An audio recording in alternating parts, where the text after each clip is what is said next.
Amém. Que bom que você está aqui nessa manhã. Você vai ser abençoado. Crie essa expectativa, porque você vai ser abençoado. Eu queria dizer mais uma coisa além disso, de que você vai ser abençoado. Eu quero que você não faça que nem eu. Eu costumo, quando a pessoa fala, eu tento, ver onde é que ela vai chegar. Eu quero que você aproveite cada pedaço da pregação. Eu quero que você entenda cada pedaço da pregação separadamente, do início até o final. Porque você pode ter uma ideia errada com o início que eu vou dar agora, tá bom? E eu creio que Deus vai abençoar muito a sua vida. João capítulo 6, versículo 51. Então, como eu disse, não tire uma conclusão desde o início. Ouça até o final. João 6, 51. Acharam? Eu depois vou pular alguns versículos. João 6, 51, e vamos ler só até o 52, diz assim: Eu sou o pão vivo que desceu do céu. Se alguém comer deste pão, viverá para sempre. Este pão é a minha carne que eu darei pela vida do mundo.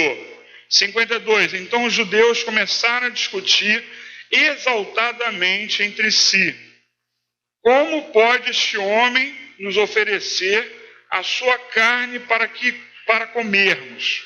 Eles estavam dizendo assim: eu não sou canibal para comer a carne de Jesus. Que absurdo é esse? Versículo 59. Ele disse isso quando ensinava na sinagoga de Cafarnaum. Ele estava dentro da sinagoga dos judeus, Versículo 60, vamos até o 62. Ao ouvirem isso, muitos dos seus discípulos disseram, não quer dizer que eram aqueles 12, mas aqueles seguidores: dura é essa palavra, quem pode suportá-la? Versículo 61. Sabendo em seu íntimo que os seus discípulos estavam se queixando do que ouviram, Jesus lhes disse: isso os escandaliza?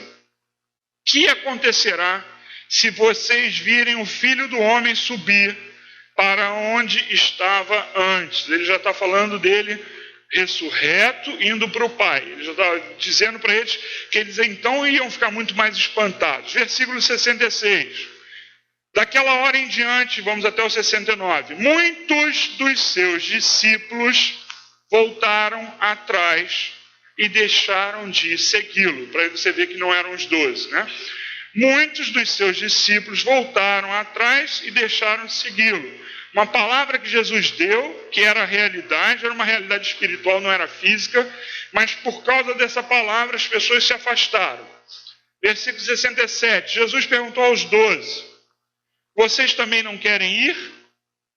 Simão Pedro lhe respondeu: Senhor, para quem iremos?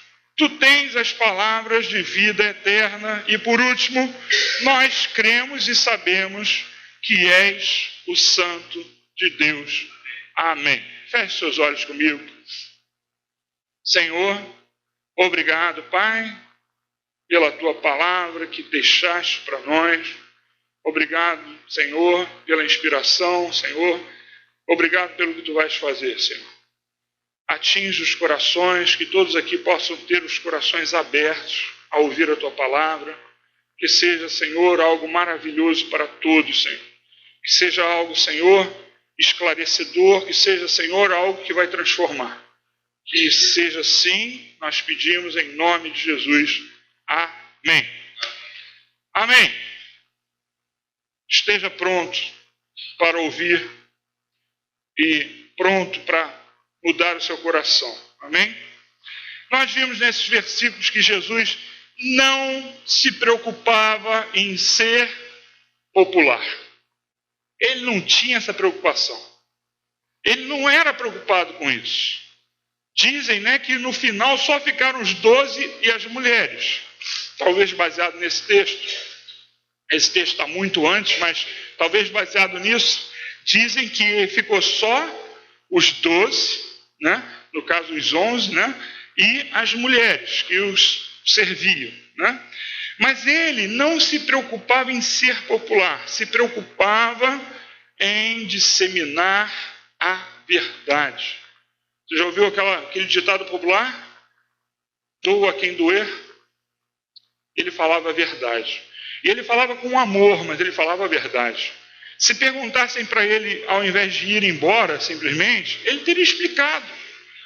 Ou ele teria dito, vocês depois vão entender, isso aí é a ceia do Senhor que eu vou deixar como cerimônia.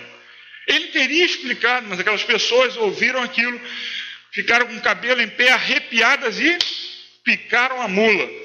Não sei se você conhece, você mais jovem não conhece isso. Picaram a mula, quer dizer, ir embora. Né? Então, eles foram embora. Não bastasse isso, além disso, daqueles homens que estavam seguindo, mas não eram aquele grupo mais íntimo dele, não bastasse isso, ele também provocava testando a fé, mas era uma provocação proposital, era para que eles tivessem segurança, convicção daquilo que eles criam. Então Jesus chegou e testou, né, a convicção daqueles discípulos, perguntando para eles se eles não iam embora também. Vocês também não vão embora, não? E aí Pedro responde, ir para onde? É isso que a gente tem que pensar.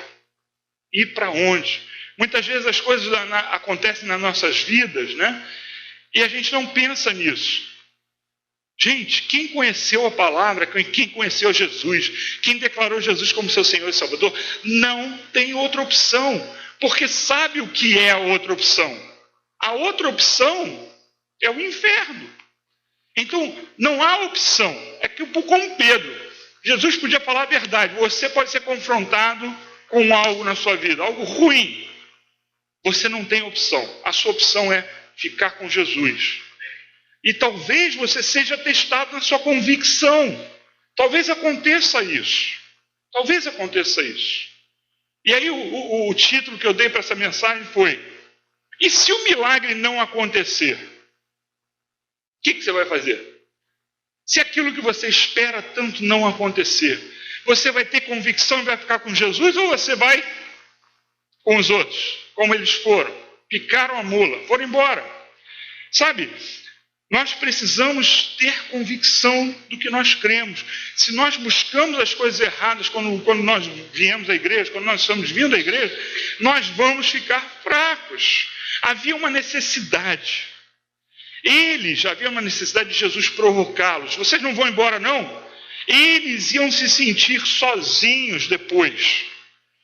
Por quê? Porque a ideia deles, dos judeus em geral, é que o Messias viria, e os discípulos ainda tinham neles, né, essa ideia também, que Jesus viria com força humana, não espiritual, mas força humana, e os libertaria. Naquela ocasião, olha só, e é um absurdo isso, porque eles tinham sido invadidos pelos babilônios, pelos assírios, né? Agora nos romanos, mas ia continuar tendo isso. Então, mas eles tinham essa ideia, e aí ele tinha que provocar para que eles entendessem.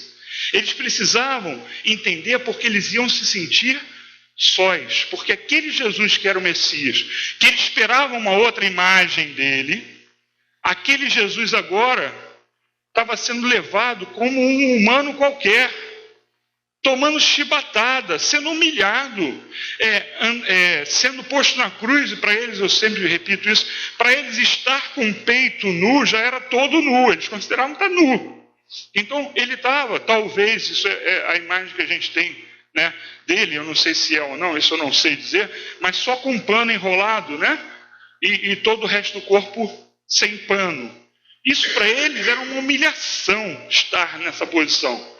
A mãe dele ver um filho adulto assim era uma humilhação, era uma coisa assim. E eles então viriam tudo isso, eles iam ver, participar, ver aquele Jesus sofrendo, suando sangue, tomando chibatada. E eu já falei aqui, né, que o Mel Gibson fez um filme, né?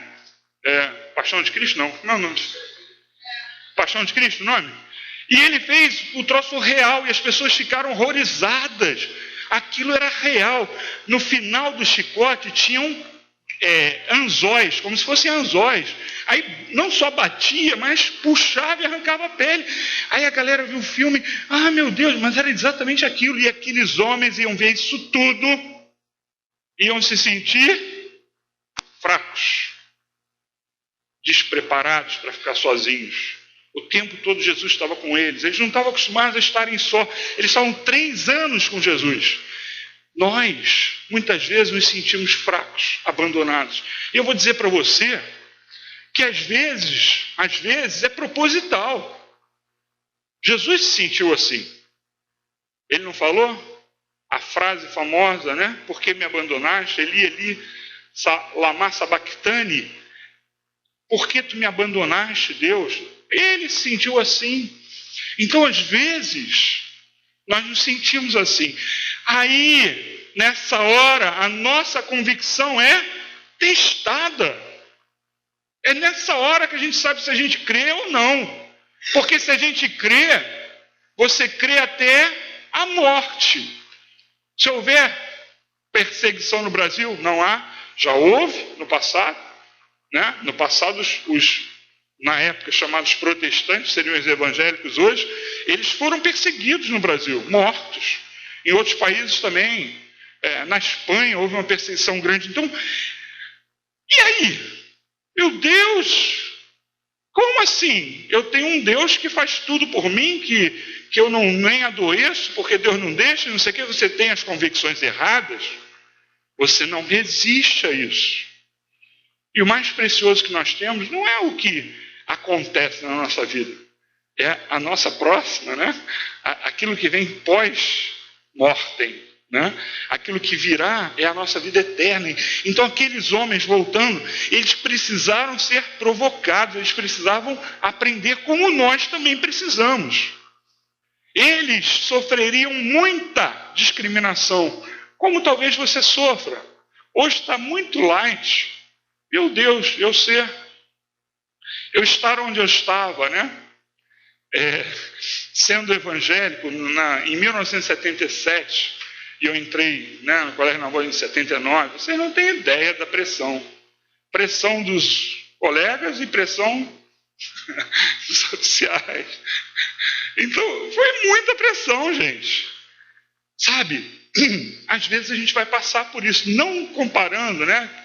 Que os cristãos em Roma, eles foram mortos e eles ficaram firmes. Mas aqueles homens, eles iam sofrer discriminação, iam ser rejeitados, tanto pelos judeus quanto pelos romanos. Eles não eram nada. Eu costumo dizer, os romanos chamavam os cristãos de judeus, eles não faziam diferença. E os judeus achavam que eles eram hereges, traidores, porque seguiram o Messias, que eles achavam que o Messias não tinha vindo ainda. Então eles estavam ali naquela crise. Eles eram considerados hereges por um, né? E gentinha por outro, né? Os romanos achavam que eles eram gentinhos, não eram nada.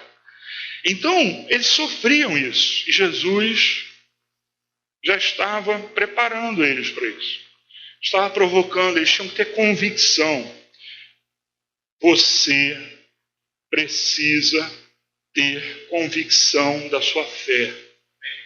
Para quando vier o dia mau, você não cair. Para quando vier o dia mau, você ficar de pé. Ainda que o mal não vá embora, você tem que ficar de pé.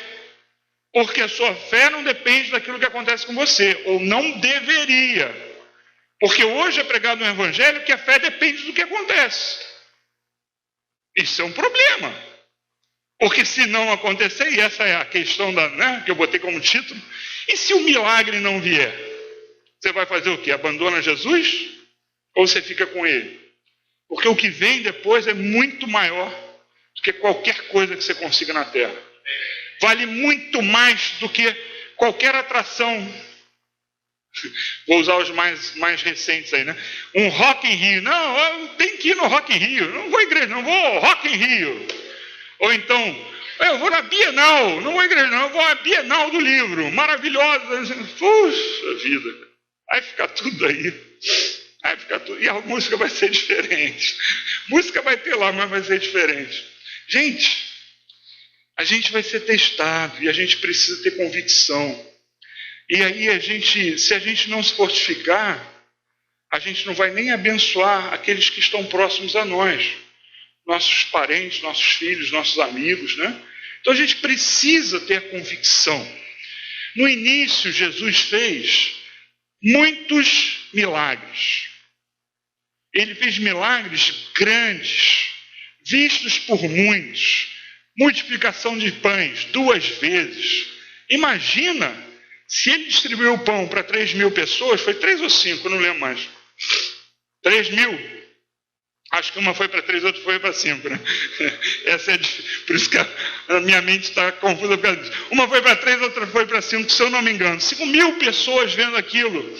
Então, ele fez, né? Ressuscitou Lázaro no meio de uma... Como é que se chama?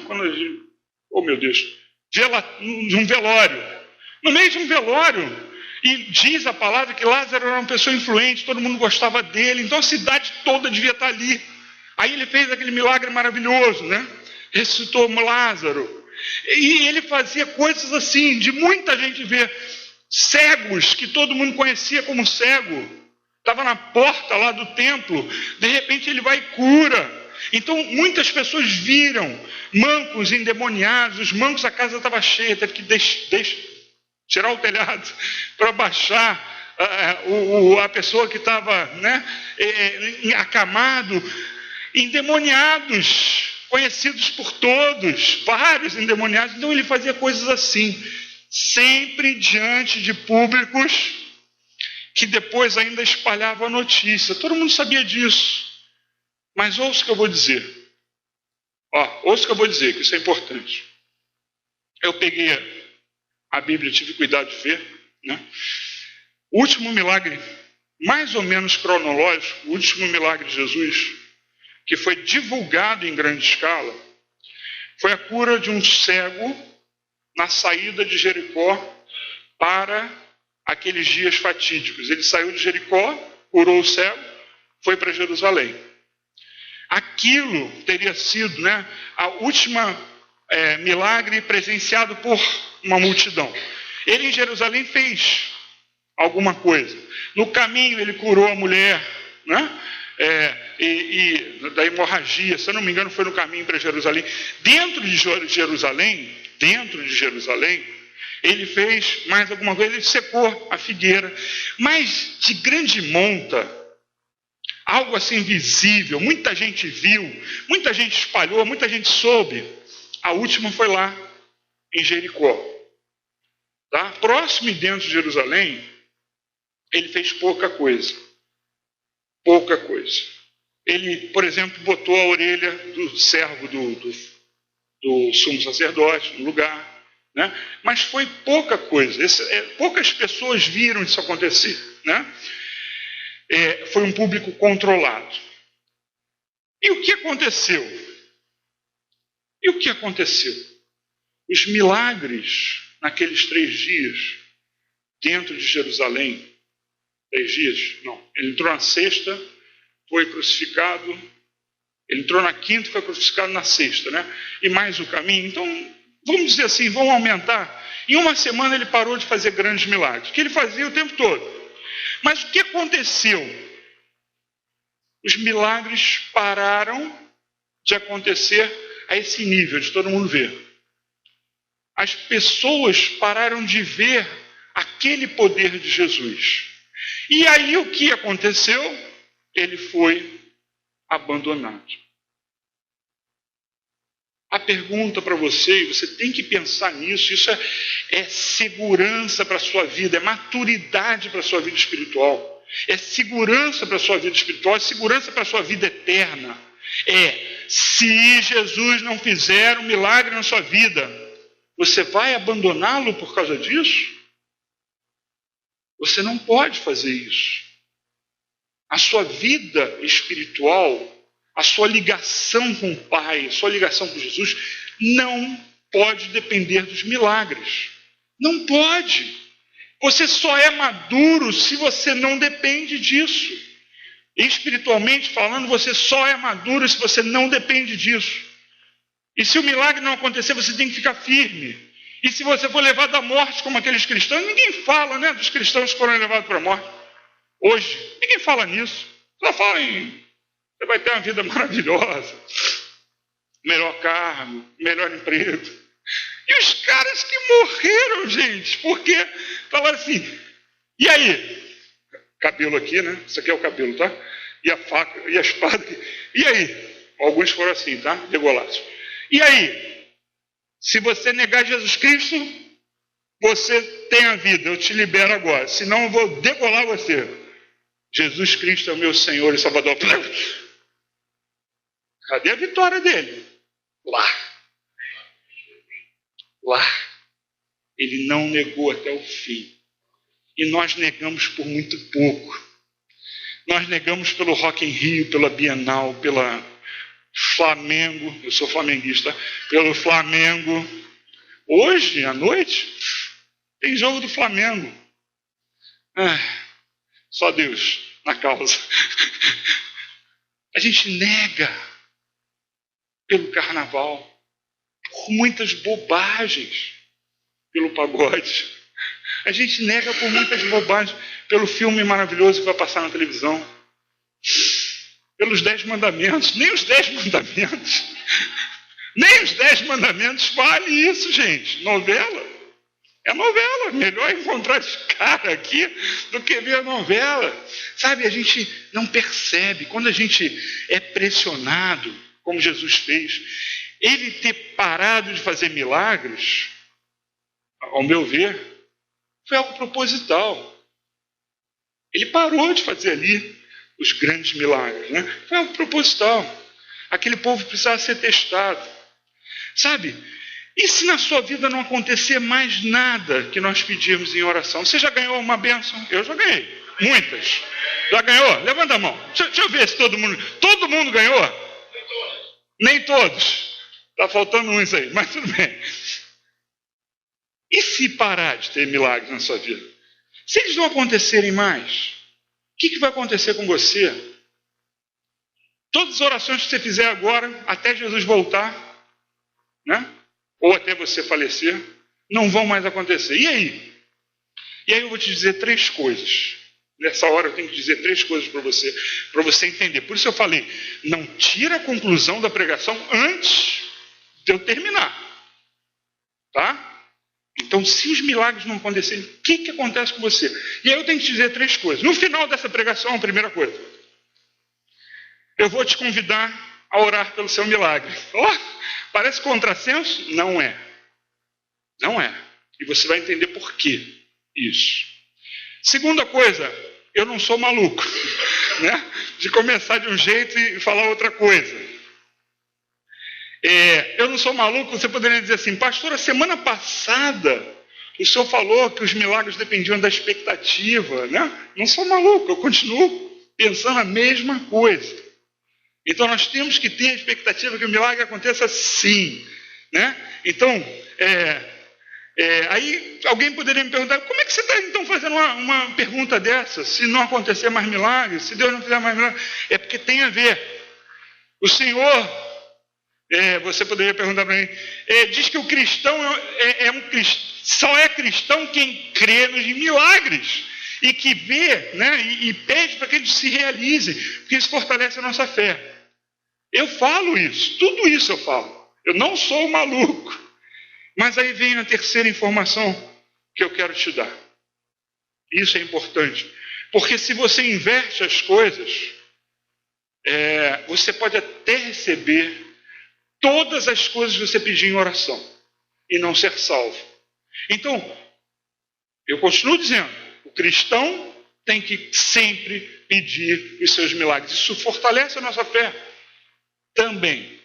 Tá? Mas Jesus, essa é a terceira coisa, já fez tudo que ele precisava fazer para nós crermos nele. Ele já fez tudo que ele precisava fazer por nós. O melhor ele já fez, foi morrer na cruz por nós. Então, é isso que você tem que entender. Ele já fez tudo para que nós amemos a ele. Não ao bom carro, ao bom cinema, ao bom show, para que nós amemos. Nem a boa igreja. Ele já fez tudo que precisava para que nós amássemos a Ele. Ele já fez tudo que Ele precisava para que nós fôssemos agradecidos a Ele. Ele já fez tudo. E aí você tem que entender essas verdades para não ser enganado. Se você está doente, sem dinheiro, em depressão, com problemas de relacionamento, seja o que for o teu problema, né? Se você acredita em Jesus como seu Senhor e Salvador, Ele pode permitir que você morra. Pode acontecer. Você pode morrer, né, do jeito que você está. Não obteve a cura da doença, você não obteve a melhora financeira, você não obteve nada. O melhor, Ele já te deu. Isso é que você tem que pensar. Se você morrer hoje ou daqui a 50 anos, o melhor, Ele já te deu. Isso é o que importa, não as bênçãos. Jesus, ele parou, na minha opinião, de propósito, fazer os grandes milagres antes de entrar em Jerusalém, né? E os seus seguidores foram testados, né? Porque eles estavam sendo testados. Preste atenção, ele fazia um monte de milagre, um monte de gente o seguia. Isso dava a oportunidade dele ensinar, certo? Estão me acompanhando? Fazia grandes milagres. As pessoas viam, o seguiam e ele ensinava. Sermão do Monte é um exemplo. Ensinou para uma multidão ao mesmo tempo, né? Então, ele ensinava, a oportunidade dele ensinar, né? Agora, eles estavam sendo testados. Aonde, gente? Aqui, ó, no seu coração. Aonde estava o coração daquelas pessoas? No peixe que alimentavam? Eu já ouvi um pastor falando, né, e eu não acredito assim, mas eu já ouvi um pastor falando que aquela galera só estava seguindo a Jesus para comer, porque sabia que ele ia fazer. Gente, será que era isso? Eles só queriam se aproveitar de Jesus? Se era ou não, eles foram testados, porque ele parou de fazer. Eles foram testados no coração. E essa é a questão hoje e por toda a sua vida. Como é que está o seu coração? O que importa é o seu coração. Coração. Se o seu coração está no Senhor, pode, né? Não sei se você sabe, mas havia uma tradição entre os vikings, né? Que eles tinham medo de nada, só que o céu caísse sobre a cabeça deles. Quem leu Asterix, né, sabe disso. O único medo do viking era, isso é real, tá, gente? Está na historinha, mas é real, que o céu caísse sobre a cabeça deles. Então, pode cair o céu na sua cabeça. Se você é cristão, tem convicção que Jesus Cristo é o seu Senhor e seu Salvador, não importa a sua situação, porque o seu coração está liberto. Se você estiver na cadeia, na antiga União Soviética, eles prendiam, e vários países árabes, eles prendem até hoje. Está na cadeia, mas o teu coração está liberto. Se tirar o coração de você, você morre, já está no céu. Então o coração é tudo nessa hora. Então as pessoas ali foram testadas, os discípulos foram testados. Depois aqueles seguidores que não eram os discípulos mais próximos também foram testados. E talvez você seja testado na sua vida. Aí você vai pensar, não, Deus me abandonou porque agora não tem mais milagre. Pelo amor de Deus, deixa de ser criança. Ah, não, e olha, isso é usado, que Deus tenha misericórdia, que haja conversão dos pastores que falam essas besteiras. Não, está acontecendo isso com você, porque você deve ter feito alguma coisa, porque a teoria deles é que, né, tem que acontecer tudo de bom. Se está algo de errado, de quem é a culpa? É sua. É você que está fazendo alguma coisa errada. É uma aberração isso. Aberração. O que importa é o coração. Não adianta, é o coração. Pode cair o céu na sua cabeça, o que vale não é rimou, né? Não é a situação, é o coração. Eu não costumo fazer isso, não. Você pode repetir. O que importa não é a situação, é o coração. É isso que importa. É isso que importa. Não é por poucas ou muitas bênçãos que você vai para o céu. Aquela pessoa é muito abençoada. Eu quase não tenho nada. Puxa, estou aqui. Não é isso. Está errado. Está sendo pregado um evangelho falso. Não é isso. O que Deus quer? Coração. Sempre foi isso. O que ele queria dos judeus no Antigo Testamento? Coração. Sempre foi. Então, o que ele quer é um coração derramado na presença dele. É isso que Deus quer. Se você não entende isso, você está enganado ou se enganando. Se você não entende isso, você está buscando, né, sempre as bênçãos do Senhor. Aí existe aquela frase, né? Busque não as bênçãos do Senhor, mas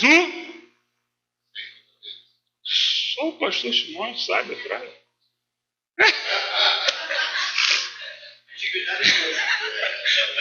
Não busque as bênçãos do Senhor, busque o Senhor das bênçãos, gente.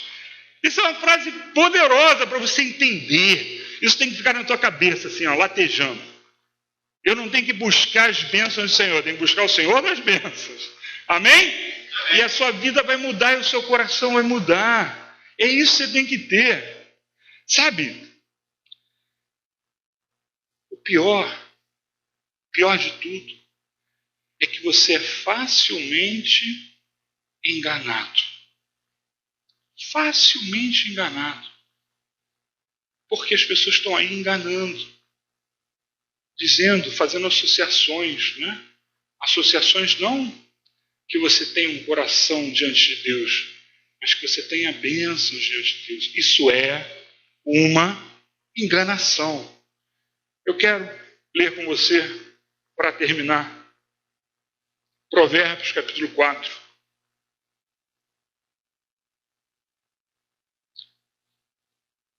Claro, falando em coração a gente tem que ler. Provérbio 4, versículo 23. Tem que ler isso. Isso é o âmago da coisa, né? Acharam? Amém. Provérbios, capítulo 4, versículo 23. Achou? Ajuda ali, por favor. Provérbio 4, 23.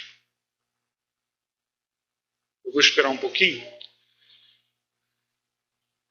Isso tem tudo a ver com aquela frase, aquela pergunta minha, né? E se o milagre não acontecer? Esse provérbio está bem claro, muito claro. 4, 23. Se a situação na minha vida não mudar, e se? Aí a resposta vai ali, ó. 4, 23. Acima de tudo, na versão NVI, né? Acima de tudo, acima de qualquer milagre, acima de qualquer situação ruim, acima de desprezos, acima de exaltação, que isso pega mais do que o desprezo e a exaltação. Quantos pastores se desviam por causa da exaltação, né? Quantos cantores gospel se desviam por causa da exaltação? Acima de tudo, aí, ó, guarde o seu coração, pois dele depende toda a sua vida. Eu vou ler de novo. Acima de toda exaltação ou desprezo, guarde o seu coração, pois dele depende toda a sua vida. Aí você tem que lembrar uma outra frase de Jesus, né? Quem o adora em espírito e em verdade. É de coração, verdade, né? Ainda assim, na minha situação hoje, que pode não ser a melhor, eu vou louvar ao Senhor.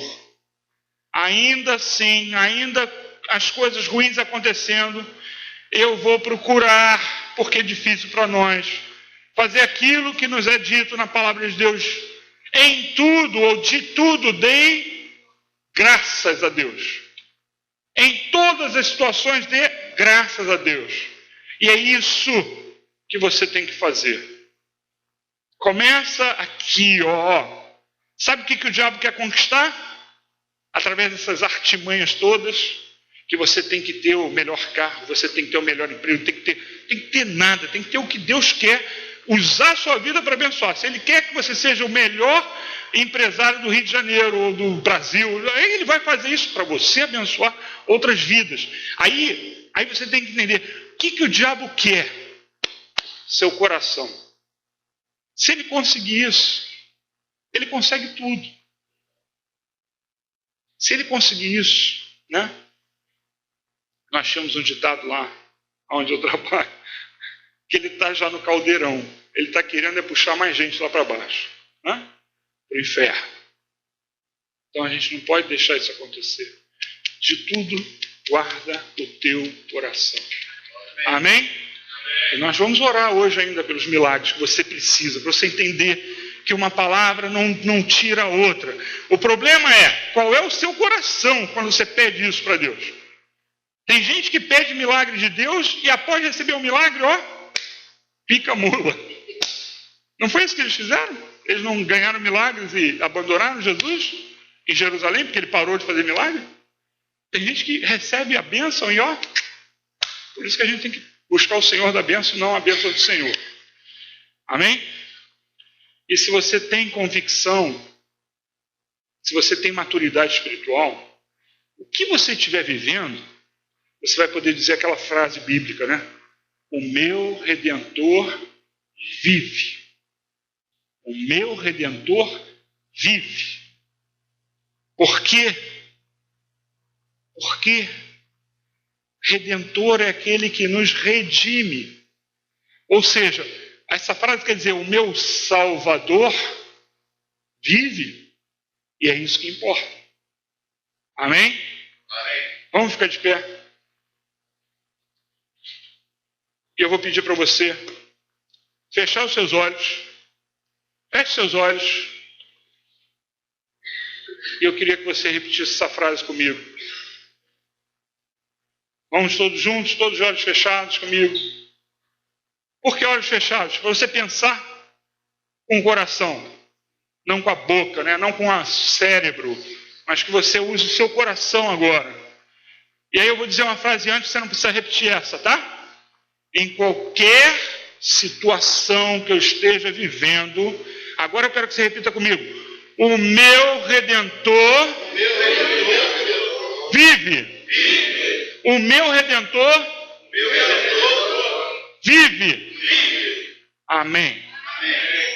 Enquanto os músicos estiverem aqui trazendo uma música, eu vou pedir para você chegar à frente.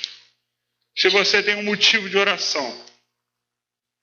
E entenda, o que Jesus quer não é que você não tenha bênçãos, mas que você tenha o coração correto. Amém?